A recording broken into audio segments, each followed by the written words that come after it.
It's in every time I walk into the ESL studios. If you know, if there's something on for me there to do, I always walk past that photo, and I always remember, you know, like if you squint your eyes and just kind of look at 5 pixels in the middle there, You're there's there. me. Yeah. There's me behind the desk. Yeah. So I'm always really proud of that. I'm always really proud of that photo. Every time I walk past, puts a smile on my face. Every time I see that photo when I'm in the ESL studio, it lights me up. It's just such a good memory. But my first ever arena event, I remember at the time, I want to say I've never been nervous before a broadcast, but that was the first time I was like, oh, I can actually feel my heartbeat. All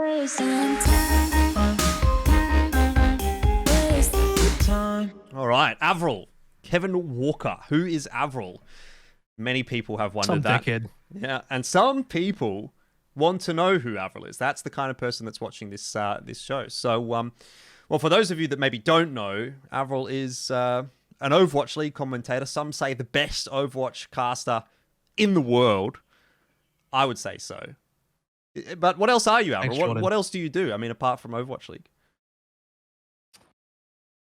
Apart from Overwatch League, I used to stream semi-regularly about a year and a bit ago. Actually did pretty well on that for a little bit. Made a couple YouTube videos, but I'm trying to figure that out again. And otherwise, I'm working on my personal fitness, working on just ideas that I want to execute for 2023. I guess stuff like none of it's like baked enough to really flesh out and talked about, at least not publicly. So yeah, I mean, I want to expand that question. You know, like who am I and what am I doing? I think I want to expand that beyond just like Overwatch. I don't mean like, oh, I'm casting other games now. That's not necessarily what I'm talking about. I have done that. So not only Overwatch cast, I've also casted Valorant as my main game. And but you know, and I think this year I want to try and expand beyond Overwatch, beyond esports, beyond gaming, see what I can do. All right, well, it's a good thing that you do want to sort of expand on that, because that's basically what this is all about, right? This is all about finding out who is AVRL, where he's come from, you know, what has kind of shaped you to be the person you are today. And we're going to start from the beginning of your quote-unquote esports career. We might have to go back to before it was called esports. I don't know when that term started getting bandied around. But at least as far as I am aware within the ANZ space, I don't think back in 2007 people were calling it esports. I think it was competitive gaming back then. So that's where things kind of kick off for you, right? You started competing in Team Fortress 2. So tell me about Team Fortress 2. Should actually go further back. We should actually go a little bit even further back. What's even further back? 2005. Okay. So this is, you don't even know about this, and I've told this story to very few people, and I've actually told this story to the person it's about as well, which is a bit of a highlight for me. You're about to find out who and what I'm talking about. So how I sort of got looped into esports is I had a childhood friend who I went to high school with, who was he was really into Starcraft Broodwar, and I started playing. He's got me into that game, and I started playing when I was about 11 years old. So, you know, like two decades ago now, basically. And from there, he started getting into the competitive side, and he sort of discovered professional gaming. I don't even think they called it esports back then. He just one day he shoots me a message like, back then it was like MSN or something. It was some whack messenger, no Facebook or WhatsApp, and he's like, "Do you want to be a pro gamer?" I'm like, "Programmer? Like, do you mean like coding? Do you mean like IT?" He's like, "No, pro gamer." Like, I just the concept was like wild to me. Like, what are you talking about? He's like, "Yeah, so in Korea, they have people who are professional gamers. They just play StarCraft and they compete against each other in tournaments and they make a full-time living." And I was like, whoa. That was a bit of a mind-blowing moment. And I'm, you know, any kid is like playing games for a living. Let's go, baby. Hell yeah. Let's take a look at it. I don't think I had any, well, first of all, I knew nothing about it. It's like I wouldn't have known at the time how much skill required, how much dedication required, what the level of competition would have been. Forget the fact that I'm in New Zealand, not even close to somewhere like Korea. But I think I was just intrigued by the fact that this thing even existed at all. And I think in 2005, It's the there might have been an earlier one, but I just don't remember. The one I recall the most was WCG 2005. If you guys don't know what WCG is, World Cyber Games, which was, I think, originally in the early 2000s, the kind of like, I don't know if you have anything else that's kind of up there, but like the premier esports event, at least from my POV. Maybe they had some stuff in the US. I can't remember when CGS was. When was CGS? But Championship Gaming Series of 2006. So that was actually a year after, which that failed, by the way. But WCG was kind of like, they were kind of like emulating the Olympics for esports. And so I looked it up here in Wikipedia. World Cyber Games 2005. They had Counter-Strike Source, FIFA, Need for Speed, Underground 2, Starcraft Broodwar, obviously, and Warcraft 3, Frozen 4, Frozen Throne, etc. So they had those games on. But I was there to watch Starcraft Broodwar because that's the game I was playing. That was the game that my friend got into. And my friend was a heavy user of Team Liquid. So people generally know who Team Liquid are. They're the esports team, but people probably don't know where that originated from. Team Liquid used to just be a forum. TeamLiquid.net was just a forum where people went to talk about professional StarCraft or competitive StarCraft and like high-level StarCraft stuff. And people that are super involved with that kind of stuff with Team Liquid, you might have remembered this guy, Plexa. Yeah, that guy is my high school friend from forever that introduced me to esports. So I owe that guy a lot in terms of like getting me in terms of like opening my mind, like what is all of this kind of stuff. So in 2005, I got a stream, and this is before YouTube, before Twitch. This is some real boomer stuff I'm talking about here. You got to find, you troll through the forums, Team Liquid forums. You find this like link, and it's the stream of the event or whatever, and it's in like 360p because internet was bad back then. And I'm watching StarCraft at WCG being played. Some Korean pros, some other international pros, whatever. And it kind of just hooked me in. And there was the first commentary I heard as well was like, I can't remember the other guy, and I'm sorry to that guy that I can't remember who he was. I'm sure I could look it up. Clearly he just wasn't important You're enough. a savage. That was the play-by-play caster. But the other guy, the color commentator, was a really important person. And if you know the story, you know the story. But essentially, there is a US StarCraft Broodwar pro who I think he got knocked out or something. And so this is kind of how all those stories go. You're in a tournament, you get knocked out, and they ask you if you want to commentate. So he does. And that guy's name is Tasteless. So it was some guy, sorry to that person, plus Tasteless. And I think Tasteless is one of his first real casting, because I think it was his second casting gig. He was in the US quality. He has his story on. You can check his story out. The footage is out there somewhere. He's told it. I'm sure it's in his content on YouTube. He was in the US qualifiers, got knocked out, cast of the US qualifiers, and they said, hey, do you want to come to Singapore for the WCG actual event? And so he went and was a commentator there for StarCraft. And so early on, we haven't even, I haven't even thought about commentating yet. But Tasteless stood out. I don't know. He just as a personality, as a caster, stood out really early to me. And by the way, as I said at the start of the story, I've told the story to Tasteless in person, which I think was like a real highlight for me because I met him in Korea. Super amazing, cool guy, obviously. So yeah, that was my first like intro into esports before I even like really competed. Long story short, I wasn't even really that good at StarCraft. That wasn't even the game I was good at. It was eventually, as we'll discuss, Team Fortress 2 in late 2007, I believe it released, that actually got me going. Yeah, all right. Well, let's go to TF2 then, because this is, I think, where you spent actually quite a significant portion of your quote-unquote early career. It's probably not fair to call it a career back then because I assume there wasn't much money involved. I even competed in TF2. I don't know if you knew that. I think I came along a little bit later than you. I think you might have taken a back seat, or you might have still been involved in some capacity, because I remember your name. This is where I first remember your name popping up. I don't remember why, whether you were playing, or whether you were just on the forums, just notorious, or whether you were casting. Yeah, maybe something like that. But, as far as TF2 is concerned, you told me that you actually peaked at a top 2 team when you were competing. So I actually wanted to know who was the top one team? Because in my mind, the top one team in TF2 was always Team Immunity. So were you playing second fiddle to Team Immunity, or was this sort of before the Immunity era? I peaked before the Immunity. Well, I think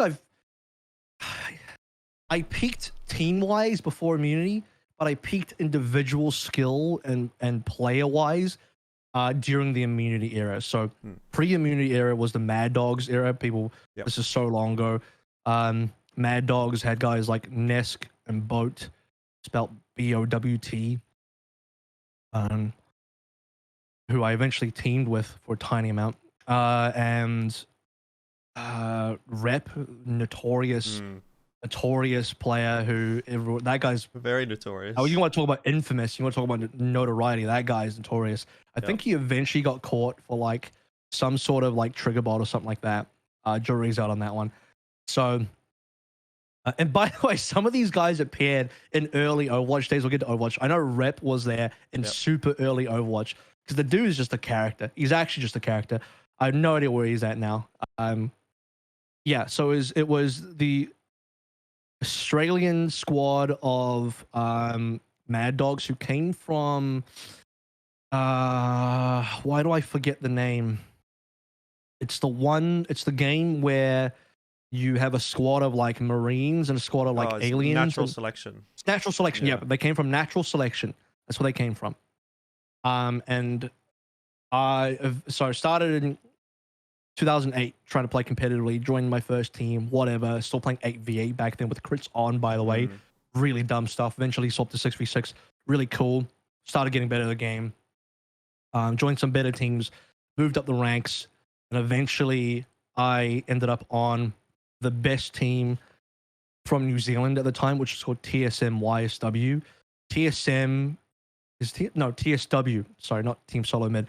TSW YSWs.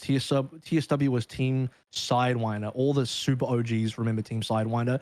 They had that kind of two chevrons, but like horizontal, like kind of like a rewind or a forward symbol in yellow, kind of like that.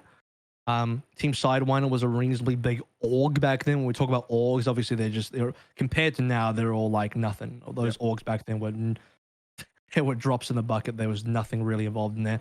I was on a team called TSW YSW. The YSW was Your Shit's Weak was the name of the team. I don't know. It's pretty edgy. I don't know.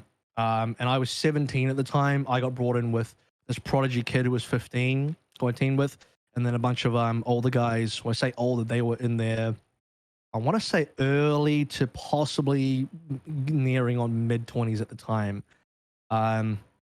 So maybe like somewhere between 5 to 7 years older than me. But I was a 17-year-old kid. I was pretty young myself, and competed. I actually thought, and you know, we were top 2. We would beat them sometimes. We would also lose, and then eventually, I think in the actual major stuff, they ended up winning. So, yeah, we'll just say I was on the second best team at the time, to be historically accurate. And then I took a break from competitive gaming because it was taking a massive toll on me. And I'd also, at the time, spent so much time scrimming and practicing that it was seriously impacting my schoolwork and my ability to perform in high school. And to the point where, like, because I'm also in New Zealand, the time zone's kind of bad for all of that. And so you have people, like, I think Rep is on Perth. So when you're scrimming against these Australians, some of them are operating on Perth time, which is 4-hour difference there. So sometimes I'd finish scrimming at like 1 a.m. I got a school day the next day, you know? And I lived far away from my school as well. So it was a long drive. I was like a 30-minute plus drive.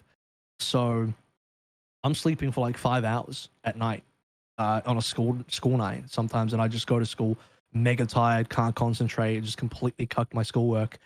Not that I really gave a lot of this. I regret not caring about school more back then, but it is what it is. 2020 hindsight, etc. So I quit gaming for a while because it was taking a massive mental toll on me. It's huge time as well. And back again, there's no reward back then. This is the sort of interesting thing about how esports has evolved. Is back then you played for fun, for reputation, and for bragging rights. And you know, I think one of the biggest, I can tell you the last tournament I played in, it was then this is during the immunity era. Now we've moved on a little bit. And the last tournament I played in was some Alienware tournament with $1,500 as the. I believe that was that the first place or the entire prize pool? Wouldn't have surprised me if that was the entire prize pool. That could have been first place 1,500. At that time, that was the biggest amount of money that I've ever seen in a tournament ever. Big chops back then. Yeah, it was, and I can't remember. I think we must have come fourth, something like that. And then one of the main dudes on my team got banned, or supposedly hacking, even though like 2 years later, his ban got lifted. It's fine. I don't know. I'm not going to get into that whole kind of thing, but yeah, there was some admins definitely out for the guy. So after that dude, after the mechanically best player in our team got banned, I was just like, I can't be bothered trying to find a replacement who's going to be worse, and then now like drop rankings. Now we'll be like barely holding on to top 4. It just sounded bullshit, and we were not. It's not like we were getting paid right, and it's about the time where I'm like kind of in uni as well. It's just I didn't want to repeat how much of a toll it was taking me during high school, so I called it quits.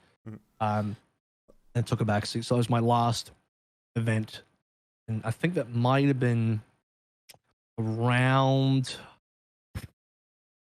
2011, 2012, because I did move to Dota afterwards. Yeah. Well, let's speed it up and talk about your casting then, because you sort of mentioned to me that you did do a little bit of casting in TF2. So is that sort of where this, I guess, snowball starts to get rolling? It's a very early days type thing, and you said you didn't really take it very seriously, but how did that sort of come about, and how did that sort of influence things in the future? Yeah, so back then, again, this was so early on, there wasn't Twitch or YouTube in the very early days. It was like all the Winamp stuff, and I remember this org is kind of still, I don't know if they still do stuff, but way back in the day, there were 2 kind of groups doing casting that I knew of, who casted most of the games, definitely TF2, and that was GameStar and a group called, I think, was it not NRG, it was Net Game Radio, NGR, I believe they were called, Net Game Radio, something like that. I actually remember GameStar was serious back then. I remember going to like XLAN, which was the major LAN event in Auckland and New Zealand back when LAN events were popular, because again, this is like pre-fiber internet. This is even potentially like, this is like super early days broadband. So internet was pretty bad back then, guys, in 2008 and stuff. This used to be like a 900 person LAN, like breaching 1,000. And like commentators come over. And I remember meeting Toby one back then, who doesn't cast anymore for reasons. You can look that up yourself. But yeah, I remember meeting Toby one back then, and a bunch of other guys, including one dude who was an Australian, and I remember this, I don't remember his name, but I remember this aspect distinctly stood out as something that was just weird, and to me now as a caster is just completely dumb. But his whole shtick was he's fully Australian, sounds Australian, but when he casts, he puts on a fake American accent to cast. And I'm like, even back then I was like, what are you doing, dude? And now I'm just like, that's laughable. Never, please do not do that. There was a lot of laughable stuff going on. Pretty bad. Like, so that's kind of like how I like kind of interact with the casting in terms of like, oh, that seems cool. These people are coming over from Australia and they're casting this LAN event. That's casting. And I kind of got into it when Twitch was starting to come in, and super early Twitch days. And a dude approached me and was like, back then it was mostly people solo casting on their own Twitch channels, and he goes like, you're a good player who knows what they're doing, who knows what they're talking about. You're well known in the community. Do you want to come and commentate a game with me? I'm like, yeah, sure. So I jump on, and we do it. And obviously back then it was, I wouldn't want to revisit any of those casts. They are truly some of the most awful sounding casts ever. Like someone like me going back then, I'd be scarred. I did watch some TF2 casts, not any of yours, but because I remember watching those TF2 casts back in the day and being like, this is fine. Like I tuned in. I think even back then, maybe there was, at least when I was watching it initially, I think there was like either no stream or a bad stream or something, but you could join Mumble or something and listen to the casters and watch on the, what was it called? Like TFTV or something? HLTV STV, or something? STV. STV. Yeah, it was like the server relay something. Yeah. And that was what you would do to watch the game, is you would join the relay and you would listen to the casters in the in the mumble with like a clone of something them like that. or something like that in your channel. Anyway, whatever. Long story short, it was not very good. But it was the early days, That's how right? I got into So yeah, and I've actually done a couple of TF2 casts as well. So hey, big things come from Team Fortress 2. But let's move on from TF2. You know, obviously quite a big portion of your career, but there's another portion that I think kind of goes under the radar a little bit. And this is sort of 2012 to 2016. I don't want to spend too much time on it because I don't think it really defines you as a person. But you tell me about Dota 2 and how you moved into that one. This is kind of where you maybe started to take casting semi-seriously as well. Yep. This is where I started taking like trying to be a competitive player like less seriously, but like I don't know, like anyone who's been serious about playing, especially if you've been anywhere close to good in your whatever community, and someone that's been like top 2 in my position, like that competitive drive was still kind of there, even though like my will to act on it starts to lower, but it's still there. Like I still want to be good, I still want to win. I moved to Dota out of spite because TF2, to no one's surprise, if you look back in history, not very well supported by Valve in terms of any professional help, nothing.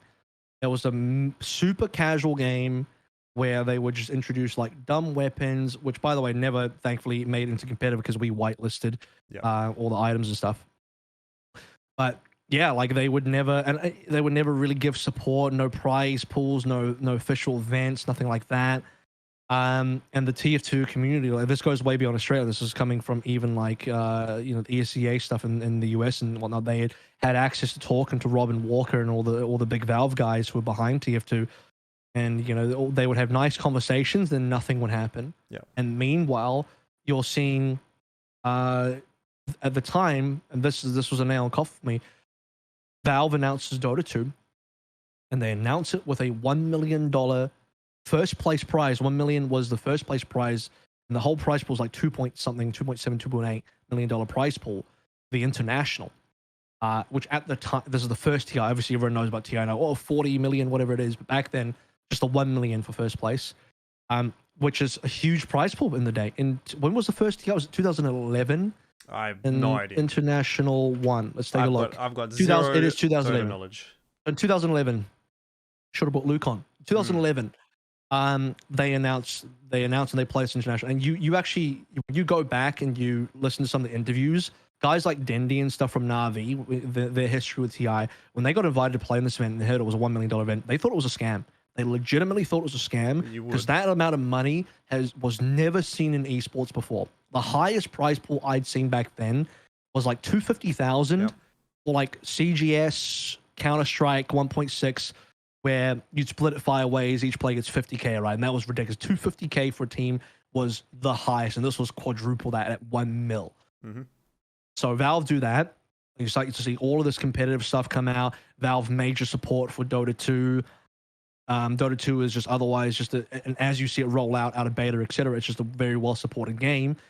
And I'm sitting there like, I've already swore, but can I swear a little bit more? You can swear if you want. I don't care. I'm like, these motherfuckers at Valve, straight up, the TF2 is the black sheep in the family. They don't look at TF2, treat us like the ginger kid in the family, and then, no offense to, if you have a hair, it's a hair color, guys. Don't worry about it.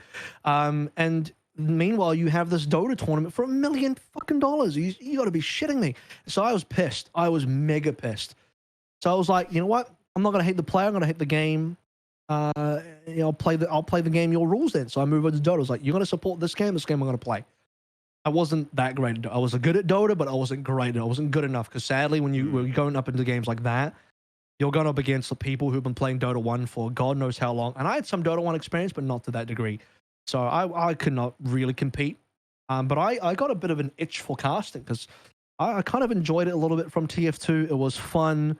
And I was like, I don't mind speaking. I'm a reasonably confident speaker. I could probably do this. We'll see. And so I link up with people casting the early days of casting Dota, complete Wild West. And one of the earliest dudes I saw who I had brief interactions with, he doesn't remember this, but I've told the story to him as well. And we met up in person for the first time as a happenstance. I want to say November, December last. It was late last year. It was Oh, his name's not Mudkip. It's I don't want to get this wrong because Askip, that's the one. Askip was the guy. There we go. Sorry, I had to look it up because my mind was like, well, I'm thinking Pokemon. I was on Mudkip. It was Baskip, who, if you know, he ended up doing TI. He ended up being he ended up being one of the more prominent Dota casters from Australia. So he was one of the first dudes I remember seeing back in the day. So I actually saw his start in casting as well. And I linked up with a dude, not Basket, because he was fairly solo at the time, and did some Dota stuff. And I peaked in Dota casting, doing a tournament called WPC Ace. And I remember doing it for this Malaysian company for Dota Talk. I didn't get paid, by the way, but that's fine. No one really got paid back then. That wasn't really a thing. Didn't get paid till 2016. But I was just happy to be there. And I remember like I had to pinch myself because I became a pretty big fan of Dota at the time. I was playing a lot. And I got into a lobby, casting a lobby of top Chinese pro teams. I can't remember who the other team was, but I know one of the teams was Tongfu, which in 2012, around like TI2 era, Tongfu was like a big team. This is like a major team, a big deal. And I remember casting them and just loving it. It was like the highest level gameplay I've casted. So good, like stuff I'd seen from TI. And I was just, as a color casting analyst, I was just like, I was living and breathing. I was rolling in the mud, stuck in the mud like a pig. And it was the best thing ever. And I think that was what got me really hooked on casting, being like, you know, being in the best seat in the house, being in the corporate box, watching some of the best gameplay you can get in the world. And that became an itch I had to scratch more repeatedly moving forward. So, I mean, obviously we're skipping quite quickly through all of these years. This is up to the point now where we're talking about Overwatch a little bit. I know you did a bit of Hearthstone in there as well between 2012 and 2016, but obviously Overwatch is kind of the pinnacle of your career. This is where everything has sort of come together. Maybe you've developed the skills in other titles, but 2016 May, Overwatch is released. So I want to know, what were your sort of first impressions of Overwatch? Did you play it in the beta? I hated it. Did you cast it in the beta? And yeah, obviously that transition as well from TF2 to Overwatch, I know was what a lot of the TF2 community did. So were you part of that TF2 contingent that was like, oh, well, TF2's kind of dead, so I'm just going to jump over because this is the closest thing that we're going to get to TF2? Was that kind of the mentality? It was that and Dota, because if you remember at the time as well, like Overwatch was it the first hero shooter? Or certainly the first prominent hero shooter. Yeah, I mean, it was definitely the first like big, wow, okay, this is going to be something kind of hero shooter since they basically, to my memory, they basically invented a new genre, because I don't remember other hero shooters before Overwatch. Certainly none that were important enough to be remembered. What would you call TF2? Class-based shooter. Okay, I see. But it was a class-based so it's a bit shooter. of a technicality. Because here's the difference: is like it's still sniper, scout, and soldier. They're still classes, right? But the thing about TF2 is, and this is going to lead into Overwatch, is that those characters were highly personalized with cinematic shorts, which Blizzard definitely looked at and thought, oh, this is something we can do, and a lot of personality injected into the characters so that they would be lovable. You'd be attached to these characters, and you would want to learn more about their personal stories. Because the Meet This series, which if you didn't play games back, if you played games back then, you definitely remember the Meet the Pyro, Meet the Scout, Meet the Soldier, Meet the Heavy series. It's still on YouTube, by the way. Check them out. Really well done Valve shorts back in the day. Those gave such high level personality to what otherwise would have been bland, boring characters that every other game had at the time. That set TF2 apart. And so you can see the influence directly from that into what Overwatch became. It's like, well, why don't we turn that dial up to 11, add some MOBA type elements in there. You have a few abilities, you have an ultimate that you charge up, and now they're heroes. So it's like, you know, the question was always like, what if you married Dota and TF2 together into one game, and you had the level of individuality between the heroes and Dota? Like, this hero has this skill set and they just do this, and this is who they are, and that's their personality, with kind of like the world building and the cinematic shorts and the arena style gameplay of TF2. And so that's kind of how I looked at it. And when I saw Overwatch, I was like, well, this is literally the two games I've spent the most time in. If I look at Steam right now, TF2 and Dota 2 are still the games I've sunk the most hours of gaming in over any game I've played, including Overwatch. Fun fact, I haven't actually sunk that many hours into Overwatch compared to those TF2 and Dota. This is what scrimming does to you. When you scrim, you put in a shitload of hours into the game. So yeah, that's kind of my feelings on it. Is like when you marry two of the games that I've had the most involvement in, then obviously I'm going to jump over. Yeah, I mean, look, I think for me, you know, I am kind of picking up what you're putting down as well with the whole time investment. TF2 is still to this date even actually one of my most played games as well, because that was the game that I competed in before I moved into casting and whatnot. But yeah, obviously, so, you know, you said that you maybe were not quite so impressed with Overwatch when it first released or during the beta. Did you even do any casting during the beta? Because I remember there was a couple of like beta tournaments going on. So at what point did you decide to actually jump into Overwatch? You know, at what point did it actually kind of grasp you? So I actually got into Overwatch beta through the sign up. I think I was lucky. I didn't get it super early. I'm not Seagull, but I got in maybe a couple months before release when they started letting more people in. And my first impression was by the way, I also pre-ordered. I had already pre-ordered the game. My first impression was I actually hate this game, and the reason why is because in my head, I was like, this is going to be Team Fortress 3. I got there, it wasn't Team Fortress 3, and I was pissed because I wanted Team Fortress 3. So, unfortunately, I put unfair expectations on the game. That's on me. That's my bad. And so there is a multiverse where that version of me never comes back to Overwatch, and my entire life is completely different. Because now I'm an Overwatch League caster. Like, how does some guy who hated Overwatch in the beta end up 6 years down the line where I am at now? What happens is I played 2 weeks of the beta, don't like it, and then the game releases. I remember seeing the game. You couldn't miss it. The marketing for the game release was huge. One of the biggest game releases you've ever seen in your life. And you couldn't miss it. So I was like, well, the game's out now. I either forgot, couldn't be bothered, too lazy to cancel the pre-order. So I own the game. It's there. I've already paid for it. I think I bought the deluxe edition too, with all the extra skins and whatever BS. I got that too. So I was like, I paid a lot of money for this, and I'm not rich at the time, and I forgot to cancel my pre-order, so I might as well play it. So I gave it another go. But this time I was willing to be fair and not just be like, this needs to be Team Fortress 3 or I'm out. I was like, I'm gonna allow this game to be its own game and see it through a different lens. And through that, I was like, yeah, this is not bad. I'm kind of liking this. I like the game a lot more in release than I did in beta. Some of it was due to the fact that there was more content in the release game because they were adding more heroes and maps throughout the beta. And so the full game on release actually had all the content as opposed to not all the content, and also better balancing, because in the beta there was some really broken stuff, like exceptionally broken stuff, which has been the history of Overwatch in some ways, ironically. But yeah, and I think most people would say that some of the most fun they ever had playing Overwatch was during the initial release, the first year in 2016. So I started casting. This is how I started casting. I got my casting partner, Pixie, who I met in Hearthstone. So we met in 2014. Was it 2014? DN's Digital Nations event, 2014, which was a LAN event, Expo event. He was doing League of Legends at the time. I was kind of doing Dota, but moving to Hearthstone because that was my next game that I was interested in. He was kind of interested in Hearthstone. I noticed he was a pretty decent caster. We linked up to do Hearthstone together, and we did that together for a couple of years. And then because I liked working with him, I was like, this guy's pretty good. See if he wants to do some Overwatch. And it was like, would you be interested in Overwatch? He's like, yep, cool.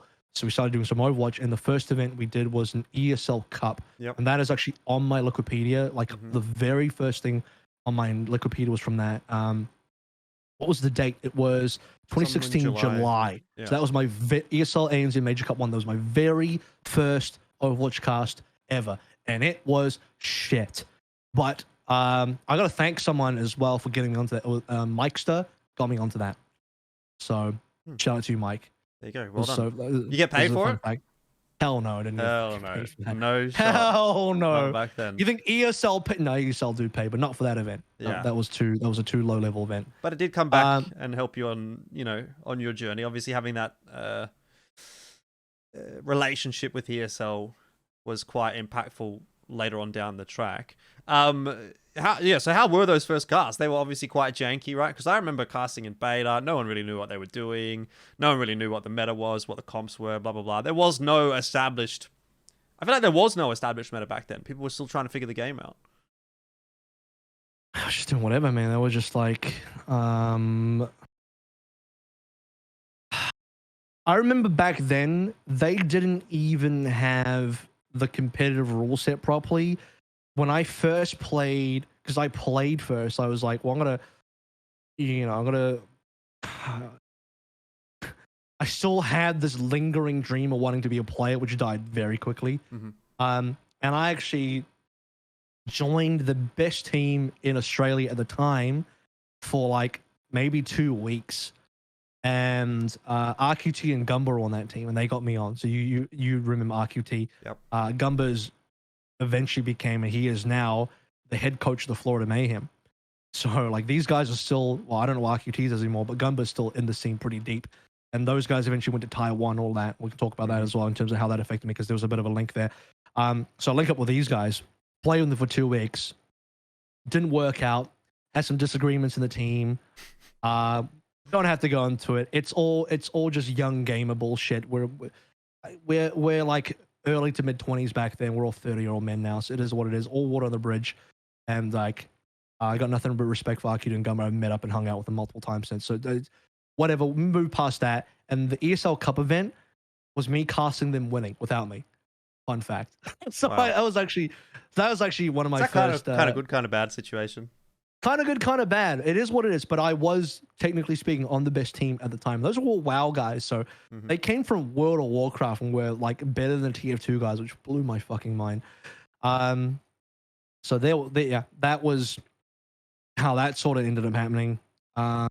And then go through a bunch of, I think 3 ESL Cups in there, did a little bit of GameStar. Yep. And then I linked up with Ozfortress, obviously, who I still had connections to, and they had the Heroes League, which that entire group then ended up becoming full circle in the future. Well, I wanted to touch on the Heroes League actually a little bit more. That's kind of one of the, I felt like the premium or the premier, the first like real proper league that we had in the ANZ region. Beyond like weekly cups and these kinds of, you know, like you said, the ESL Cups and that kind of thing. So this was the first like attempt at maybe legitimizing Overwatch as a tournament of some kind within ANZ. But yeah, I mean, I think for those that don't know, we probably should clarify what Ozfortress was. That was kind of the hub for TF2 in ANZ for, well, 15 years, or I don't know how long Ozfortress existed for. The whole time. Yeah, it was around for a very long time. And actually at the time, I feel like it was kind of like one of the bigger quote-unquote competitive gaming hubs, right? I'm not sure what was going on for other titles necessarily, but at least to me, Ozfortress was kind of a big deal. There was a lot of people involved.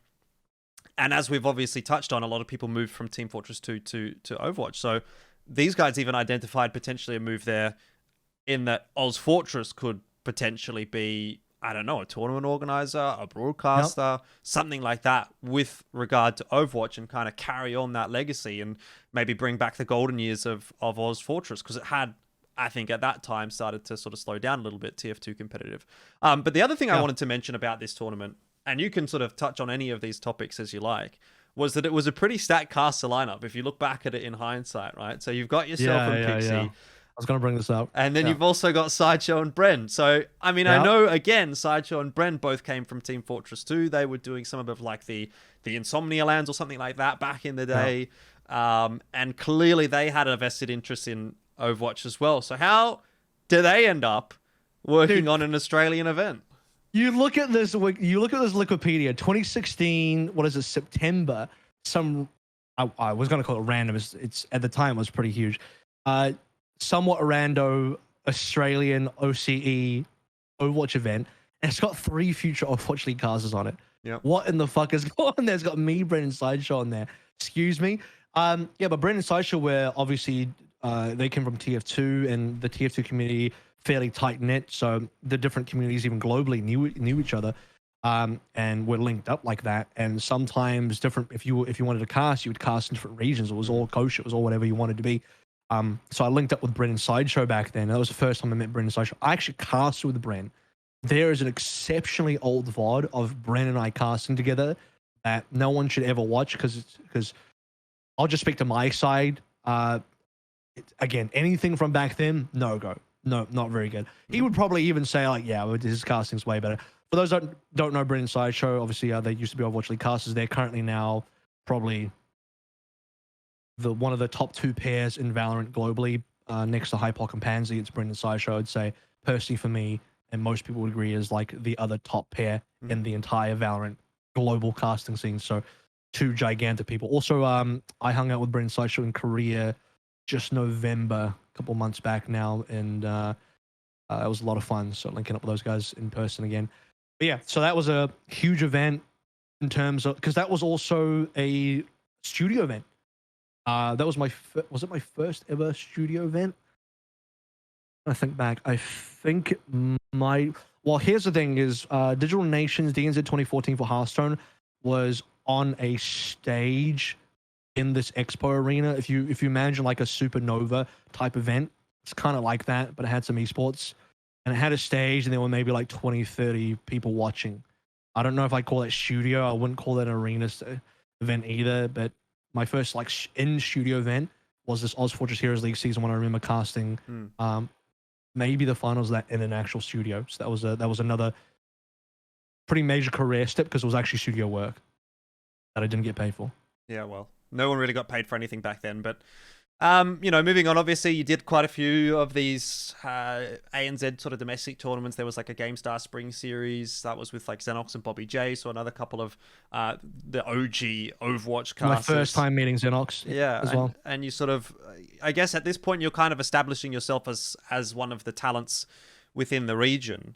And we're getting towards the end of 2017. So as a bit of an aside, I kind of wanted to touch on Call of Duty, which is maybe not something that most people would have expected, but you did a bit of Call of Duty casting as well. Was that how did that sort of come about?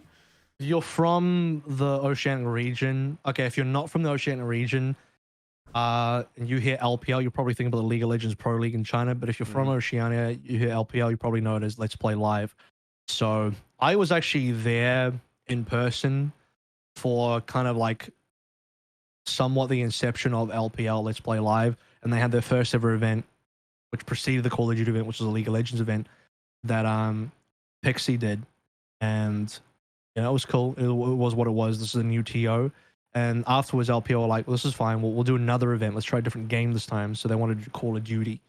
And I was going to do it with Pixie, and Pixie roped me in. And we were going to do Call of Duty together, because we'd been casting Overwatch, right? So we had experience as an FPS duo here as well. Then he had a bit of falling out with LPL, and so they ended up not using him, and so they ended up being me, and I ended up shifting from color casting to play-by-play, and brought on Dallas, who's Easy TV, was a streamer back then, cool guy. Have a lot of respect for him, and he just sort of, he came in and just happy to dive in, and so we worked it out. We just kind of did it. So that was my first ever paid event. My first ever paid esports event was that Call of Duty event. The second ever event that Let's Play Live ever did. And it was full studio, and it had online portions in terms of like players being online, but even though the players were online, I was in studio with Dallas. And then there were portions where I think we did something like 3 games, three broadcast days a week, 2 to 3 broadcast days a week. And one of them was a LAN play event where the actual players came in to play on LAN. So we'd be in the studio, and then there'd be players actually there live playing as well, which is super damn cool. Like, that is a super cool feeling. So that was my first, I would say, like, regular organized studio event where, it was a 6-7 week thing. It was a long thing. And having that level of regularity in studio work is, like, for any caster, that is useful. Huge for your development. And being there live and working with production live and going through all of that live. And at the time as well, I ended up, because I'm the senior person on the broadcast, because Dallas coming in, he just sort of came in. It was his first broadcast that he worked on. I'd already been doing some stuff, but as a studio as well, because it's my first major studio event, even though I did Ozfortress Heroes League, that was kind of like a one-off. This is a regular studio thing. I hadn't been through the regular studio season yet, so it was a lot of a learning experience for me, and I was kind of having to do a bit of things figuring out. I was helping doing admin as well. Like you kind of wearing different hats a couple times during that event, but it was a huge learning experience. Yeah. Was there Didn't get paid a whole ton, but it was at least I got paid. Yeah. Was there ever a world where, you know, AVRL becomes a Call of Duty caster instead of an Overwatch caster? You know, like, was it a game that you could have pursued, would have pursued? Why wasn't it pursued? Maybe is a better question. I think I really loved Overwatch. I mean, I still do. I make it sound like it's a past. No, I still do. I loved Overwatch, and that was my passion. Like, if I could choose a game to focus on, it was that. Call of Duty was fine. I feel like I was never as like in the community. I was kind of the new guy. I was trying to figure it out. Changing games every year was not really attractive to me as well. Call of Duty did help me link up with Miles, though. Miles the Ross, who is now, what has been for a while, a CDL caster, Call of Duty League caster, one of the top guys. I would say the top duo currently. So that was one major I got out. I thought that was super cool. And Miles the Ross also ended up doing a little bit of Overwatch for ESL as well, and so we kind of like linked up over that. So yeah, I think it was just coming down to the fact that I liked Overwatch a lot more, and I wanted to do more in the Overwatch space. And I also, there wasn't more Call of Duty events in, at least around me. Maybe I could have done it if I was like heavily sticking onto online, but it's also like a console thing, and I wasn't really a console player. I didn't have I didn't have a PS4 or like whatever the Xbox version was back then, and so it was just too hard to like link up with all of that. And I was like, I'm gonna go back to Overwatch. This is just kind of how it was. Fair enough. And I mean, I guess other doors started to open up a little bit for you. One of the ones that I wanted to talk about in particular was Circle Esports. You did sort of briefly mention them a little bit earlier when we were talking about Ozfortress Heroes League, but this was, I suppose, maybe the spiritual successor to that. And what was it, like a bit of a startup in New Zealand that was trying to make esports happen a little bit. And this for you was a full-time job in esports. Now, eventually became, what's the story behind that, and how does that kind of open up the doors for you? Because now I suppose you can focus full-time on esports, whether it's obviously casting or not. It's, you know, by at least you're in that environment all the time, which is, I suppose, helpful. And also beyond that, what were the working conditions like? Because I can imagine at the time money might not have been great. So this is one of the first major Deus Ex Machina moments in my career pathway. We talked about this on the major panel show we did a while back for the Zeitgeist, where I said, like, you know, you can talk to a bunch of people who have quote unquote made it, or even have almost made it, and they will tell you about several Deus Ex Machina moments that happened along their career, that if those things did not happen, they either wouldn't be where they are, or they would be somewhere entirely different, which is the same as not being where they are, or it would have taken them way longer to get to where they are, right? Like these are things happening completely outside of your control that, like, I hesitate to use the word luck, but it kind of is luck. But remember, luck is opportunity crossed with preparation. You have to kind of be there. And how I'll explain that is, like, the formation of Circle Esports came through from a splintering of Let's Play Live. So obviously I just done Call of Duty Let's Play Live. And, you know, the Ozfortress guys were linked up with Let's Play Live for Heroes League. So you could somewhat argue Heroes League was also part of Let's Play Live, but it wasn't. It was kind of like a semi-partnership Heroes League used at Let's Play Live studio at the time. And, you know, I'm not going to get into the history of it because, you know, I don't know if it's a story I really want to tell here. It's not really my story anyway. And Let's Play Live is still doing their thing today. So, and I have respect for them because I've still worked with them since. But basically, some internal stuff happens. Some important people within Let's Play Live split up, and the split ended up becoming a combination of people from Ozfortress, who worked on Ozfortress Heroes League, Disco, who is currently at Let's Play Live as a producer, came with us as well, and another couple of important people. Anyway, basically 5 people started Full Circle. I was one of the 5 people that were there on day one, and the goal was kind of to be like, I guess, a Let's Play Live competitor as a TO and a broadcaster.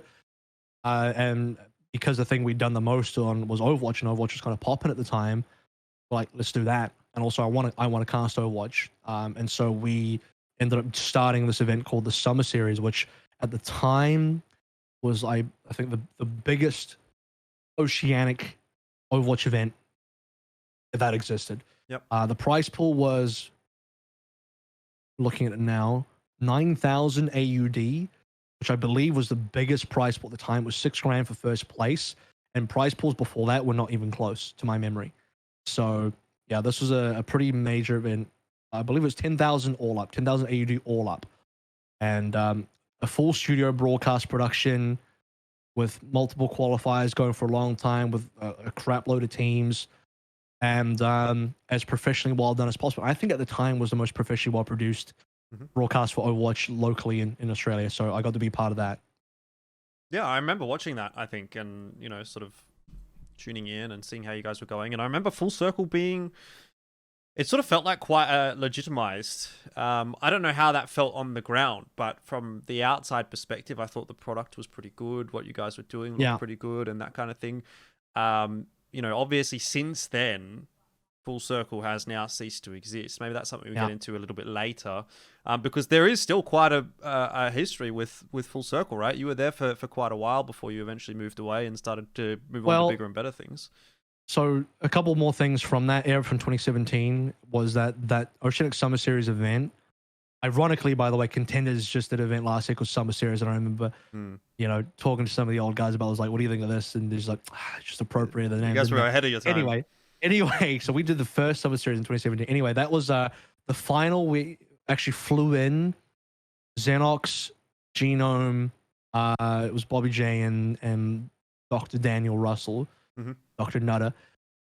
So that was Xenox's, and he still talks about it fondly to this day. This was Xenox's first ever like international and like big live event, because he actually got paid and flown over to do that event. He'd never been in New Zealand before. He had a great time. Still every time I see him, that's still like one of his most fond esports memories, and the first time we'd met and worked together in person.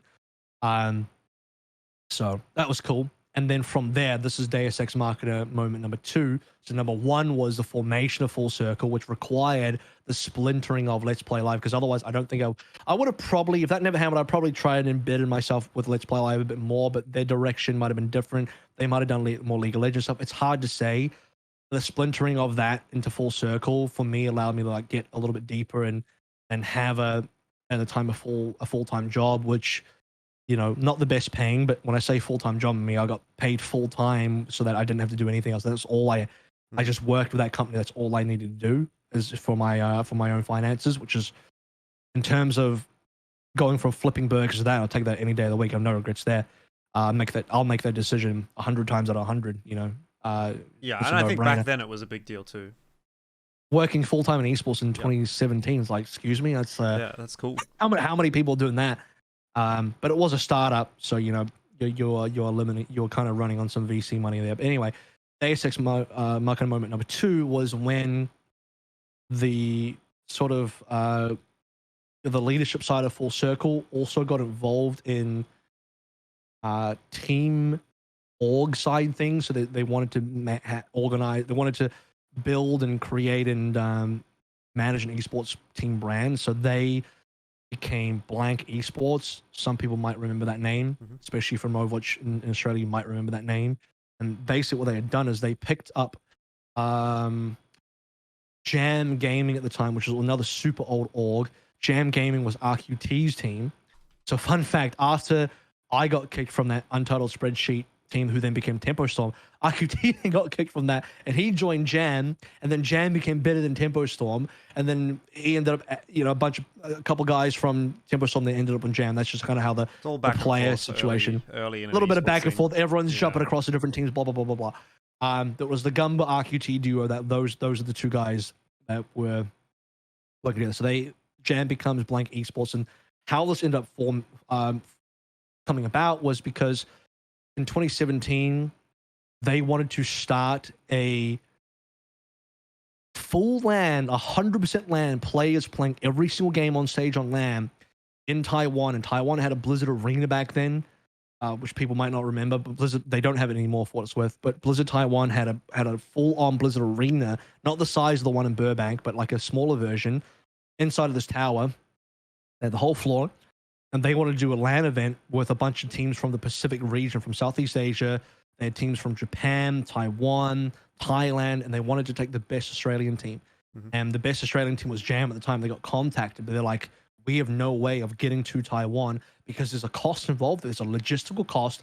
How are we going to live there? How are we going to, like, you know, do all of this stuff and get a salary and live full time in Taiwan for several months at a time to play in this event? And there were 2 seasons of Overwatch Pacific Championship for what it's worth. And Blank kind of got them over because Blank said, look, okay, we'll make this new org, we'll sign you, you're the best team, and we will handle logistics for you. We'll even pay you salaries. You're the best team, you can go and win. And there was a legitimate chance there because at the time, Jam Gaming / they eventually became Blank, were actually the best team, not just Australia, but like in the entire Pacific region. All the other teams that were there, the Taiwanese, Japanese teams, whatever, they would get crushed by Jam / Blank Esports in like scrims and everything. So Blank was significantly better than all these teams. So it was like, we're going to go and literally win. And the prize pool was like 6 figures, if I remember correctly. So if I look at it now, yeah, it's 98,400 USD for first place. So if you win, you're taking home way over 100 grand AUD, way over.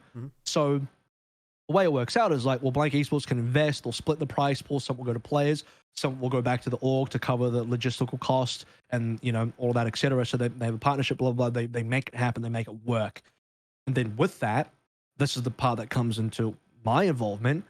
Now that there's an Australian team officially going to Taiwan, living there and playing live for several months in a row in this live event, they wanted to do an English broadcast. And because Blank, well, obviously they were with Full Circle, like fully, I mean, the same leadership.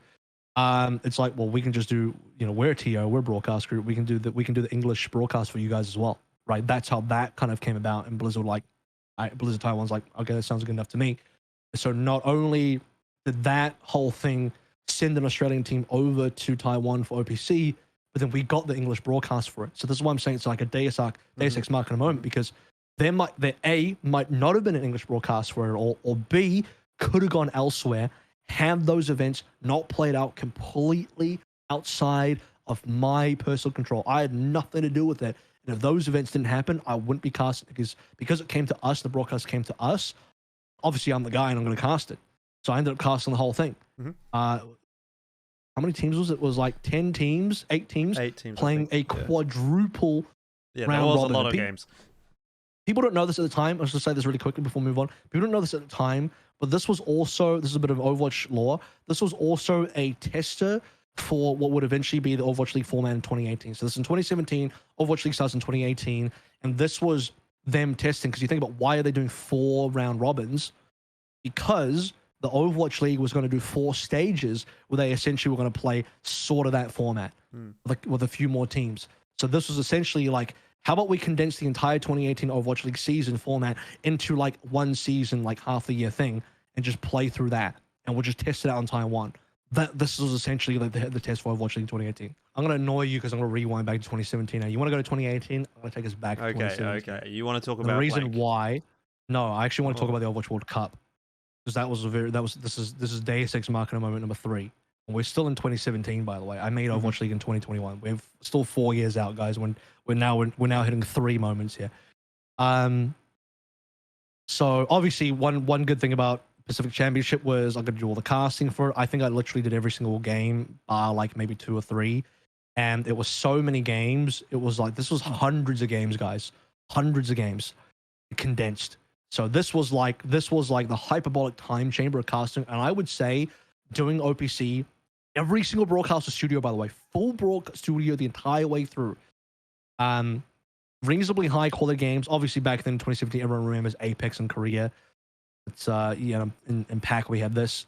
And also the other thing to remember is in 2017, Overwatch was kind of, third-party events were dying because they had already announced the Overwatch League preparing for 2018, and Blizzard had made it so that to get a tournament license, it became super difficult, extremely restrictive. And everyone remembers back then, NA had a huge drought, EU had a huge drought because all the endemic orgs started pulling out, and all the third-party organizers started pulling out. ESL had majorly slowed down to basically not doing events at all. Domestically in Australia, there was basically nothing.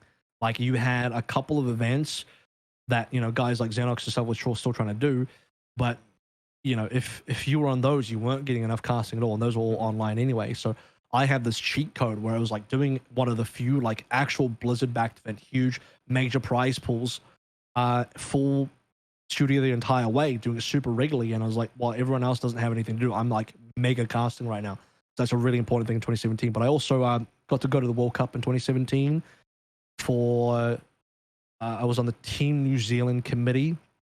Basically, they'd reached out to a bunch of people and they said, like, yo, you can apply to this World Cup thing. You can apply to be on the committee. I was like, sweet, I'll put in a bio, I'll put in this thing. And back then, people had to vote for you. And so I remember putting that in and got my voting link and put it on some of the Facebook groups for the Overwatch. And I remember Overwatch groups on Reddit as well. I was like, hey, please vote for me. I'm this guy. I'm a caster. I'm this and that, blah, blah, blah, blah, blah. I took it very seriously. And I remember at the time as well, Pixie also applied, but he kind of like did it as a... I think he wanted to take it seriously, but he executed it as a joke, which is a huge mistake. Mm-hmm. And so no one took him seriously. No one voted for him. It's like, well, your profile is a literal joke. When I say a literal joke, I don't mean he wrote it poorly. Well, he did, but it was like, no, he wrote it as a joke. Like, he wanted to be funny. Like, he wanted to be funny. It's like, whereas I literally put my CV in there. I put my casting resume, like esports resume in there. So you look at average voters, like, well, one dude looks like he knows what the fuck he's doing. The other guy is a fucking comedian. I don't know. Mm-hmm. So yeah, 3 of us got on. One was a player, it was me, and another caster called Smite. And so we go to Santa Monica with Team New Zealand. It was a contingency of 12 people. It was 3 committee members, 6 players, 3 of whom were underage, so they had to get parents to come along. We had 3 parents come along. One of those players was Signed, who some people remember from Overwatch and also Valorant. And his mum came along. Signed was underage at the time. So we had 3 parents and so 12 people. We got the 5-star treatment. We all got a direct flight in New Zealand there and back. Everyone got their own hotel rooms. Obviously, some of them didn't get used because the parents just stayed with their kids. So we had just 3 extra rooms that no one used. And yeah, I got fed and moved around for like nearly a week. It was a huge event. Everyone who remembers World Cup in 2017, because it was also in Australia, the Sydney event at the start. Yep. One of the biggest esports events I think has ever been in Australia, legitimately. One of the most impressive events. So we go there, and why it was an important event for me is because I go there and I met some of the major casting talent that would eventually be Overwatch League talent.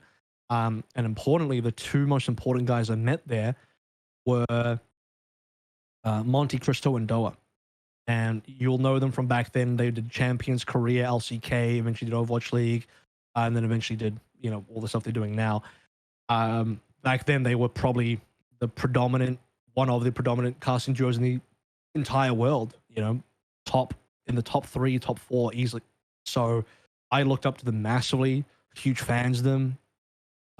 They inspired me in a lot of ways in terms of how they approach casting. I learned a lot from them, and I met them officially in Santa Monica in 2017.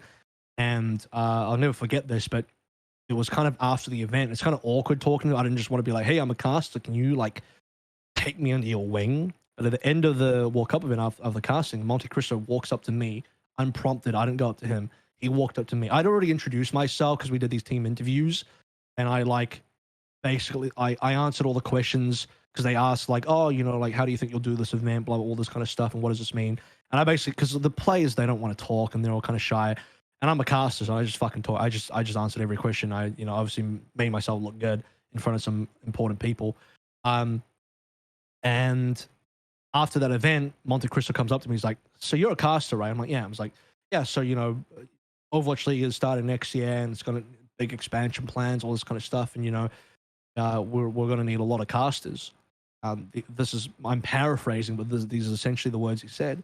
And it's like, you're casting Overwatch, and I think that's great. You keep that up and let us know how it's going and keep doing it, because we're always on the lookout for the Overwatch broadcast talent moving forward. And I was like, holy shit, is this a real conversation I'm having? And I'm like, is this real life? I can't You're believe jacked that. into the mainframe now. You're ready to go. Like Monty came up to me and he brought up Overwatch League to me at the time. It was fucking crazy. But I ended up, the guy that I ended up linking up the most was with Doa, because I talked to both of them. And afterwards I'd kept in touch, and I received some reasonable mentorship from Doa over the next couple of years, over the Contenders period. And I'd send him VODs, and we'd do. Pixie got linked in as well. We both got. I kind of got him linked into it, and we do some reviews, and he'd help us. We'd ask industry questions and all the stuff you wanted to ask. People who had done a lot in the scene, and be like, how does this work, and like, what's that all about, and like, what's the pathway here, and all this kind of stuff. And they did a huge amount, and something that most people don't know is in 2020, we'll get back to 2018, but in 2020, going into 2020, so after 2019, going into 2020, this was about to be, they just finished season 2 of the Overwatch League, about to head into season 3 of the Overwatch League. Monte and Doa heavily, basically, what would be the word I'm using here? They heavily suggested to the Overwatch League to pick Pixie and I up for the Overwatch League. Between 2019 and 2020. And I remember that got denied for a couple of reasons. One was there was a bit of that, if people remember the law, that was the year that a lot of the casting talent ended up moving on with contract disputes and all that kind of stuff, and pay cuts and whatnot. Monty and Doa actually both left the broadcast after the year, along with Puck and a bunch of other people. And so they had a bit of a falling out with Overwatch League leadership in broadcast at the time. And also the other reason was that the Overwatch League was at the time very uncomfortable. They didn't really want to go through visa and logistics unless it was like super necessary, and I guess they just didn't buy into it as much as Monty and Doa wanted to basically, put us up there. So it obviously didn't end up happening. But throughout 2018, 2019, Doa was a huge impact on my career, and I've told him plenty of times in person. We also hung out a little bit in November in Korea, and so that happened. Well, Overwatch World Cup was another Deus Ex Machina moment, essentially, is what I'm trying to say. Jump forward a little bit there, so we're gonna have to go back again in time, back to 2018. You still got 3 years before you get to do any Overwatch League, really. So let's talk Contenders in particular. You start on Contenders Pacific. You're obviously maintaining the relationship that you have with the Pacific region, and obviously Full Circle is producing Contenders Pacific at this time, so that's good for you. But you don't get Contenders Australia. So I want to pick your thoughts, pick your brain on Contenders Australia, because at the time, I went on Twitter and I complained. No, I didn't do. Here's the context. Exactly. I did not do any of that. The context was, at the time, little guy called Elfish Guy starts casting Overwatch Contenders Australia alongside Sandman, because ESL Australia is the one that's producing it. So they're looking for casters in Sydney. I happened to be working at ESL at the time. You're talking about Deus Ex Machina, whatever. For me, maybe that's it. With regard to Overwatch, that's the only reason I do Overwatch, is because ESL's doing Overwatch, and I'm the ESL caster. So there you go. Bob's your uncle. You got the broadcast. I got the broadcast. The broadcast arrived on ESL's doorstep, and you got it. Yep. And that's how important it is for the whatever TO you're linked up with. If they happen to, if you're working in Valorant right now in Oceania, LPL they whatever they did, and Valorant ended up on their doorstep. So if you're linked up with LPL, guess what? You get to do Valorant now. That's how that shit works. So anyway, in 2018. But what I want to know, Avril, is, were you pissed? Because you've put all of this time into Australia and into Overwatch in Australia. I know some people were pissed. I know of a few members of the Overwatch community who were not happy with who was chosen for Contenders Australia. But what did you think personally? Were you a bit like, hard done by, per se? Let's say. Well, I was less hard done by because I already had Contenders with Pacific. So fun fact about that. Didn't you want both? In a greedy way, absolutely, I like both. But so here's another fun fact as well. Full Circle. The reason why Full Circle had Pacific was because they were still linked up pretty tight with Blizzard Taiwan, and obviously Blizzard Taiwan they were the guys that had Pacific, and they were running the Pacific region. And so OPC eventually just became Contenders Pacific, because all non-Overwatch League events in 2018 fell under the Contenders brand or something else. They couldn't otherwise exist. So OPC just kind of evolved into Contenders Pacific. Still same people at Contenders at Blizzard Taiwan, and it just transferred. It continued with Full Circle, etc. So I still had it. We still had it. But would I have liked to have done Australia regularly? Yeah, but I don't think I was that pissed because I had Pacific. So I think I would have been pissed if I had neither of them. Then I'd be pissed because then I'd have nothing. That might have been the end of your Overwatch career. That might have been the end of your casting career, potentially. Well, I'd probably still work for Full Circle and just doing shit, but I just wouldn't be casting. So that would have changed my career trajectory as well. All right. Well, I mean, on the plus side, obviously with Contenders Australia, you still did manage to find your way onto that broadcast. I don't know whether it was in season 1 or, season 2 or season 3 when eventually you kind of got onto it. Yeah, Contenders Australia. Season 1. Yeah. First one was Super Week. Remember? There was a Super Week. Yeah. So there was this Super Week that came over. AVRL and Pixie come over. Actually, fun fact about the Super Week scheduling was such that the night before we were doing a Contenders Pacific broadcast late into the evening, and the very next morning we flew over to Sydney to midday, early afternoon to do Contenders Australia. Yep. And I remember the conversation we had was like, I'm going to get a lot of sleep here, but fuck it, let's do it. Yeah, yeah. And sometimes you just got to do what you got to do when it comes to esports, particularly in this region. But you come over, you've kind of already got maybe a little bit of a working relationship with ESL Australia, but I think this is probably the first real instance of that where you're kind of starting to get it going, which ends up actually being quite important later on down the track because MEO 2018 rolls around, and at that point you've obviously worked with ESL, doing Contenders Australia as like guest appearances here and there, back and forth. And actually, we were talking about this earlier. I actually think it was season 3 of 2018 that was the MEO season. It was either season 2 or season 2. Season 2 was in season 2. Season 2, 2018. Season 1 and 3 was the studio final, and I remember Xenox was also there for the season 1 final because the photo is in my Twitter heading. And I think I wasn't there for the 2018 first final. You were in Dallas for Counter-Strike. Yeah. I remember that. And I did the final as the color caster with Ben. And I specifically remember that. Yeah.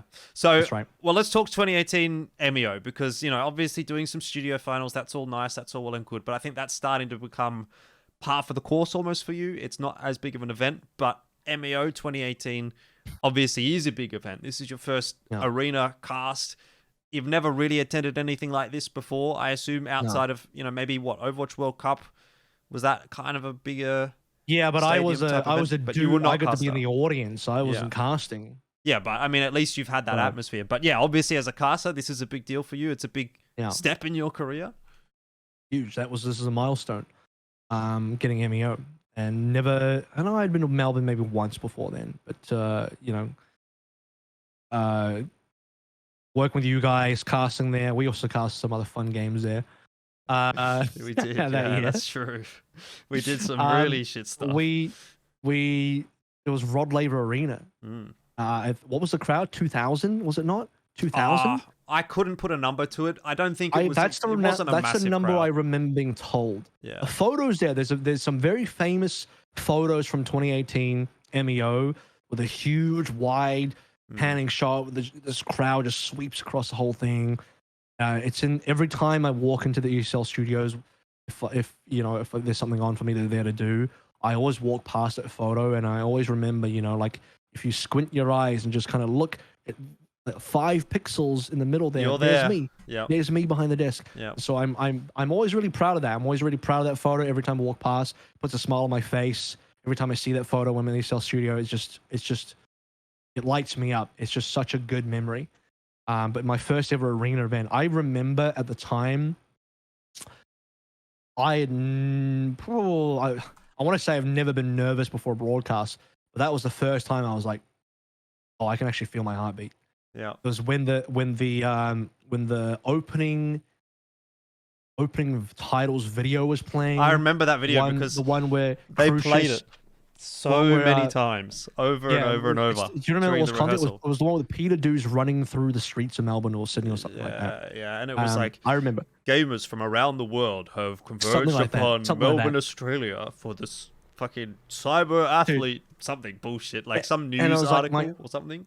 My yeah, and Unta's on there is like cyber e-athlete, or something Esports like that. athlete or athlete, something Yeah, like yeah. that. Yeah. And the news, and so yeah, the thing is playing, and there's an actual crowd, and I can hear them, I can see them, because the other thing about casting at desk is you're just like in front We were of the facing the crowd, crowd. yeah. Yeah. And so I don't think I was a nervous mess, but I was so calm for what it was. My hand wasn't shaking, but I could feel my heartbeat was like, oh, this is real. Yeah. And then all I could think at the time was like, don't fuck this up, don't fuck this up, don't fuck this up. Just don't make any mistakes, don't trip over your words, don't do anything stupid, just like execute. And you know, I think all the nervousness went away when it started, and we started actually getting into it, started talking, fell into my groove, and you know, I wasn't focusing on the audience, I wasn't really looking at the audience, I was absorbing it, but it wasn't distracting me because I was so focused on the job. So yeah, and you were working with a couple of professionals as well, which must have made it pretty easy. Yeah. Now, one thing that, what do you mean? You say that like, yeah, you're not really agreeing. One of the things Ben is a fantastic host. Yeah, to be fair. okay, So he made that desk super Ben and easy. Pixie, great job. Let's forget about the other guy.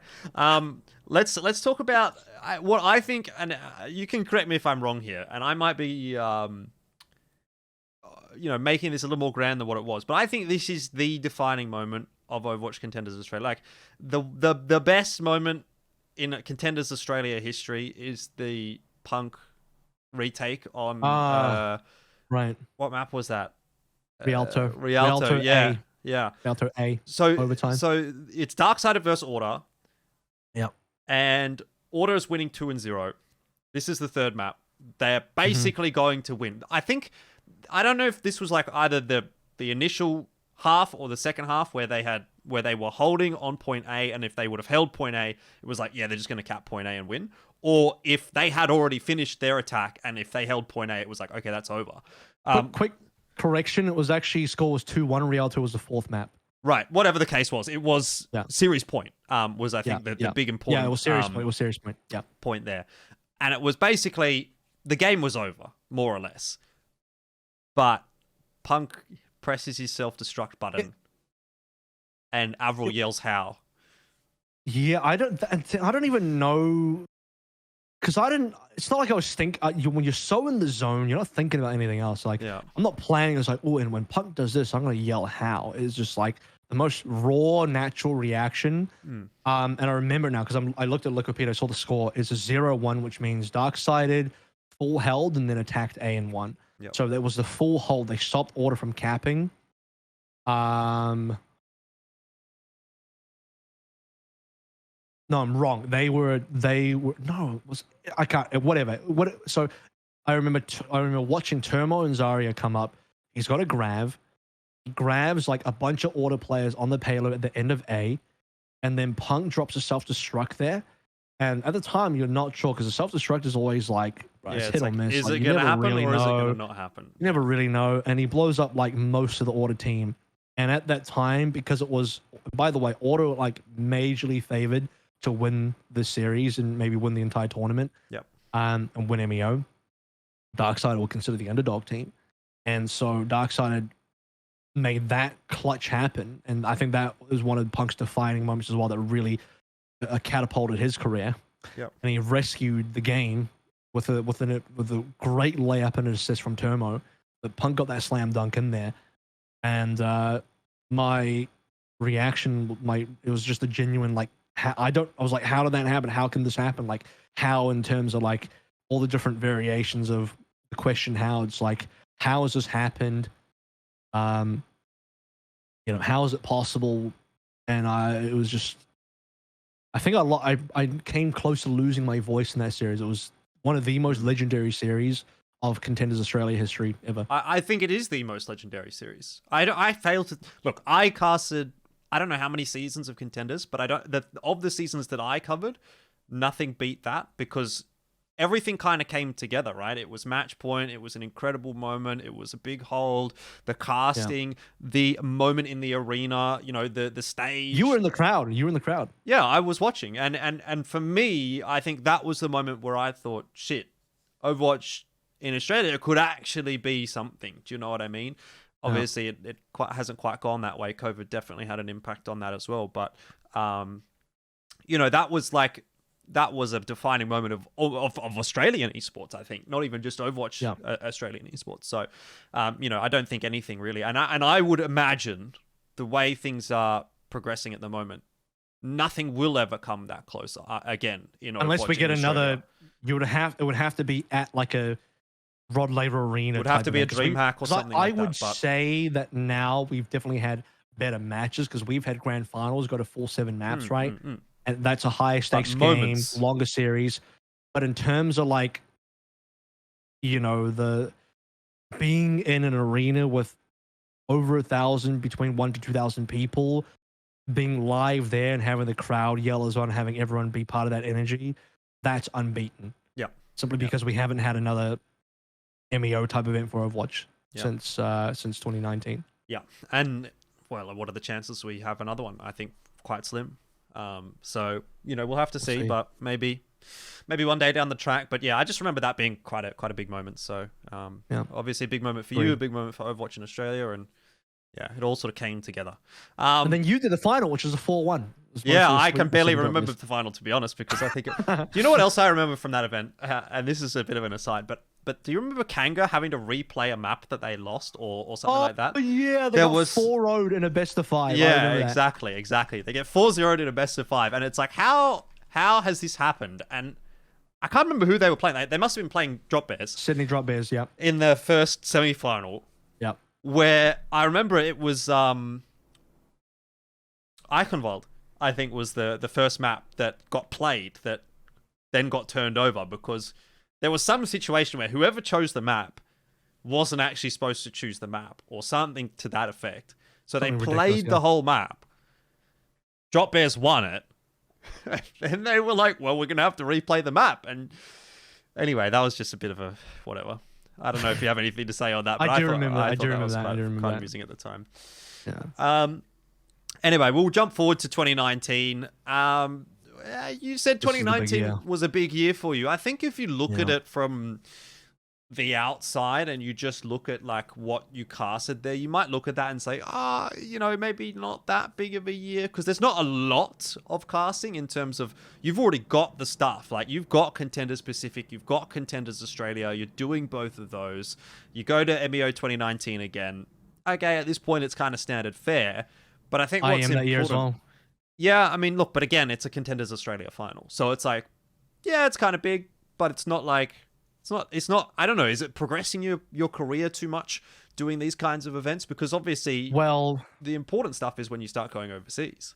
Exactly. This 2019 was the first year that I lie, actually 2018 in Contenders I did have a couple of big events overseas. I remember EU and NA had some cool stuff, but like no formal international competition. I remember EU and NA played a show match on LAN, but I don't count that as like a real competition because it is a show match and it is explained as much as a show match and identified as a show match. But in 2019, they had Pacific Showdown, Atlantic Showdown, which led into Contenders Gauntlet. So, and if you're into the Contenders system, especially if you're on the pathway to maybe looking at Overwatch League in the future, you're like, you better fucking be on these events. Otherwise, are you really relevant in the Overwatch space? So I'm casting 2 regions here. There are some qualification pathways. Both Australia and Pacific will be going to Pacific Showdown. I'm trying to make a case for myself. I'm doing some, you know, heavy, I don't know if networking would be the right word to use, but I'm certainly like trying to like, you know, get the feelers out towards higher up people at Blizzard to be like, hey, this is who I am. I want to be involved with showdowns and etc. I wasn't even looking at Gauntlet. I was just like, if I can just get the Pacific Showdown, I'm already happy. So this is officially for me Deus Ex Machina moment number 4, because again, I define this as a moment that is completely outside of my control, of which like it was some other things that had to happen beyond my own input and my own impact that like I both cannot foresee and I both cannot impact myself personally. So doing stuff like MEO and the first arena event, amazing. But like, you know, I'm already linked up with ESL. I've already worked with you guys. We're already in that system together. It's you know, it is what it is.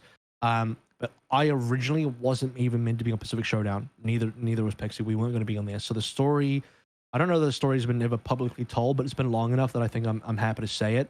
And it's all old stuff now anyway. Also, like the big Overwatch people will never see this anyway. What do you mean? This show's a big deal, world right? renowned. You know, this is world renowned in retrospect podcast. If they don't get an hour and 24 minutes into in retrospect with AVRL, I mean, I don't know what the fuck they're doing with their workday, to be honest. Obviously, there's other contenders regions, NA, EU, and at the time, I'm friendly with everybody. I've talked to all the other contenders talent. Everybody's really cool. Even guys that like I still to this day have never met, just because we were in the same contenders ecosystem in different regions. You know, we kind of linked up in Discords and whatnot. And this person has nothing to do with the story, but I just want to bring him up because it's a fun fact. But you know, Desertu from R6, who's one of the big R6 guys that always does like the SIs and stuff. I quote unquote met him online through Contenders when he was doing Contenders EU in the first couple seasons in I think it was even to 2018. He eventually left Overwatch to do Rainbow Six because he wanted to move on to a different game and focus on his own business. But yeah, it's just a fun fact. Just a dude I know who's now a top caster in another game through way back, just being in the same system per se. Anyway, in 2019, the other big casters were Jaws and Leg Day from EU, and then ZP and Avast from NA. Those are the other big duos, and I would say Pixie and I were like third fiddle to those guys. Obviously, because NA and EU are the bigger regions. That's the regions that people care and watch about. Yep. That's just it is how it is. Being geographically challenged. Or the audiences all watch those regions. The viewership's higher. The devs, the devs, but the important people, the TO, the organizers. When I say TOs, I mean like Blizzard Esports staff within Blizzard. You know, their main focuses are on NA and EU, and they're like Blizzard Taiwan, Blizzard ANZ. You guys just handle your regions. We're doing the big shit NA and EU, right?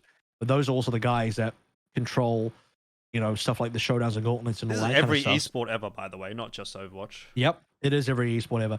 So, as a geographically challenged person in New Zealand, Australia, I was like, well, how the hell am I supposed to penetrate that? And they're not going to bring that many people on. They were going to. So here's the story. This is never been told before story. ZP, Avast, Leg Day, and Jaws were initially approached to do. So obviously they did the Atlantic Showdown, but they were also actually approached to do the Pacific Showdown. A couple of things went down that eventually led this landing on my lap. Number one was that they weren't super keen to go to China because Pacific Showdown was going to be Shanghai. Even though I don't think that's that big of a deal, that probably wasn't a huge deal for them. They probably would have eventually gone to China anyway, but they also weren't particularly excited about the rate for the Pacific Showdown event. I don't know if maybe the Pacific Showdown rate was worse than Atlantic Showdown rate. I'm not sure if that was what the deal was or something else. They had essentially protested the rate and the fact that they felt like going to China was for them maybe a negative. And so they collectively, the four of them turned it down. And now when they did that, what ended up happening was the head of Contenders at the time, who was running the show, was like, all right, well, I'm going to go to these guys, these other guys that I'd known. So we'd already linked up with them at the time. Maybe I'll just say it, like the reason I'll mention him is because there's a bit of history here, and I'm going to pay a bit of a homage to him because this person really put a lot of trust in myself and Pixie, but really kind of elevated my career in ways that I could never repay. Dan McHugh, who was a Contenders lead in 2019, I think maybe also in 2018, he actually passed away about last year. So it's been about a year now, and there's a lot of stuff now where if you see some of the Contenders stickers and emotes and sprays, the this is a phrase, the fun don't stop was his catchphrase. That is now like a sticker and I think maybe an in-game spray or something like that. It's dedicated to his memory because he passed away from cancer last year. And this guy, when I talk about sometimes there's a dude that you just have to impress. There's a guy somewhere out there You might not even know his name. You have no idea who he is, but they will make or break potentially your career, whether you get hired or not. So because the other four casters collectively turned down the offer, Dan came to Pixie and I. Is like, what he actually did, which is really surprising and kind of like I didn't realize at the time, that he basically combined the rate that he was going to give across all four of them and combined that into a 2-person rate for Pixie and I. So if essentially what 4 people were going to get paid, Pixie and I got paid as 2 people, if that makes sense. Mm-hmm. So obviously that made the rate way better, but it's not like we knew at the time. It's not like we knew what happened behind the scenes at the time. These are all stories we got told afterwards. Because I'm obviously friends with the other casters. And yeah, so we got sent over to China, cast the Pacific Showdown, biggest event in Overwatch I've done at the time, because it was also an arena event. It was in a brand new studio made by Banana Culture, I believe. And a fun fact about that studio in Shanghai, they were still building the studio days out from the live event. I remember the teams couldn't even really scrim or like test the facilities and do any of that kind of stuff because there were still construction people there building the studio. And I believe from my recollection, they literally finished building that studio the one day before event, one day before the first broadcast day. That is how close the call was. So some real shit going down there. Yeah, we were there live in China. Audience, all the teams were there. Order, the team from Australia was there, Hunter and Co. Who they got smoked, by the way, because they just, I don't know what it is, just these kids just choke on land, choke in international, even though they played really well in scrims. It is what it is. Mm-hmm. But yeah, that was a huge event for me. And here's another thing that people don't know, so I'm saying this for the first time, is because Dan's experience with us was pretty minimal. I don't even think he really knew who we were before I hit him up. But, you know, he trusted us. He maybe looked at a little bit of our stuff, hired us for Pacific Showdown, brought us over. And he was, you know, he's the head honcho. He's kind of managing the broadcast. He's not producing it, but he's there. He's, you know, watching the broadcast, looking at chat, doing the socials, whatever he's doing. And he's just like, wow, you guys are kicking ass. Everyone's loving you guys. I think you guys are great. You sound so good. And at the end of the event, he is so pleased with the work that Pixie and I did, because Pixie and I did the whole thing, start to finish. It was like a 4 or 5 day event, casted every single game. We were the only casters there. No other English casters there. Did the whole damn thing. Some of the days were 4 match days, 4 BO5s in the same day, and then do that multiple days in a row. We get to the end, and Dan's like, do you guys want to do Showdown? I'm going to verbally offer you do you guys want to do Gauntlet? I'm going to verbally offer you Gauntlet now. So we were the first duo to get hired. It wasn't official, wasn't contracted yet, but we were the first like duo in Dan's mind that he wanted to bring over to Gauntlet. And that was simply because we kicked ass and worked our asses off in Pacific Showdown. Also helped that, you know, I speak enough Chinese to actually talk to production who don't speak any English. So actually, like, I think the other casters would have been a huge problem. I've had a couple of experiences with that going to China. That would have been really bad. Because we had translators. But our translator knows nothing about gaming, esports, Overwatch production, nothing. They can't translate any of the terms because they don't know shit about the they don't know anything about Overwatch. I can't ask things about run a show and all this kind of stuff with the producers when my translator doesn't understand any of it. Yep. So having a translator was kind of useless there. But the fact that I know enough Chinese, I can speak for the production. I just made it work. I also did live translation. So they did interviews on stage, and I just offered. I was like, if you want, I can do some live translation of this. I'm not a professional translator, but I know enough Overwatch, and I know just enough Chinese that I got it done. I got the job done, and it was a good enough job, and people were pleased with that. Yeah, it's a little freebie. Just the thing I threw in there, which impressed the broadcast, impressed Dan. Mm-hmm. And so, yeah, he verbally offered us Gauntlet. We were the first duo that he did that to before anyone else got even looked at for Gauntlet. He just offered that to us at the end of Pack Shot. He even says, I probably shouldn't be doing this, but I want you guys on for Gauntlet. I was like, holy shit. We were glowing. I was so pleased.